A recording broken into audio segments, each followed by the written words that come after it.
अस्सलामु अलैकुम वरहमतुल्लाहि वबरकातुह।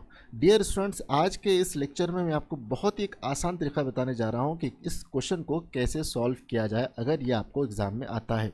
यहाँ पर आपको स्ट्रक्चर बनाने की ज़रूरत नहीं पड़ेगी। तो करना क्या है, आपने इस 1 मिनट के वीडियो को आखिर तक देखना है और इसमें आपको तरीका समझ में आ जाएगा।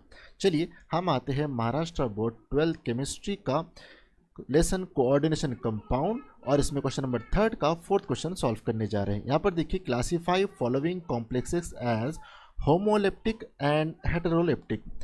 यहाँ पर क्वेश्चन दिया गया है और इसमें ऑप्शन दिए गए हैं। पहचानना ये है कि इनमें ये जो कोऑर्डिनेशन कंपाउंड है कौन होमोलेप्टिक है और कौन से हेटेरोलेप्टिक है। तो अब देखिए, इसमें होमो का मतलब क्या होता है। होमो का मतलब होता है सेम और हेटेरो का मतलब क्या होता है, डिफरेंट।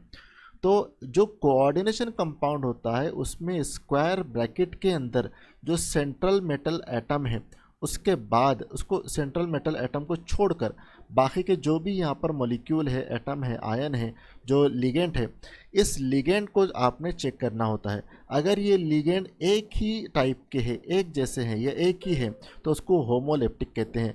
और वो अगर अलग अलग लिगेंड हो तो उन्हें कहा जाता है हेट्रोलेप्टिक। तो चलिए यहाँ पर ये जो 4 कंपाउंड दिए गए थे इनको हम सॉल्व करते हैं। तो पहला जो मॉलिक्यूल है, स्क्वायर ब्रैकेट के अंदर Cu, राइट राउंड ब्रैकेट में NH3 4 time, bracket close SO4। तो देखिए यहाँ पर आपको सेंट्रल मेटल एटम के अलावा सिर्फ और सिर्फ एक ही किस्म के लिगेंड नज़र आ रहे हैं और स्क्वायर ब्रैकेट के बाहर SO4 है। तो स्क्वायर ब्रैकेट के अंदर एक ही किस्म का लिगेंड है, इसलिए ये क्या है, होमोलेप्टिक कॉम्प्लेक्स की एग्जांपल है। दूसरा यहाँ पर देखिए, टेट्रा अमीन जिंक सेकेंड, यहाँ पर नाम दिया गया था, आपको स्ट्रक्चर बनाकर इसको डिफाइन करना था।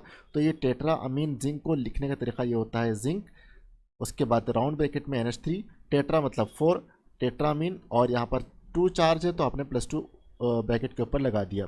तो यहाँ पर देखेंगे आप सिर्फ एक ही किस्म के लिगेंड मौजूद है, तो ये दोनों भी होमोलेप्टिक की एग्जांपल है। चलिए हेट्रोलेप्टिक कौन होगा।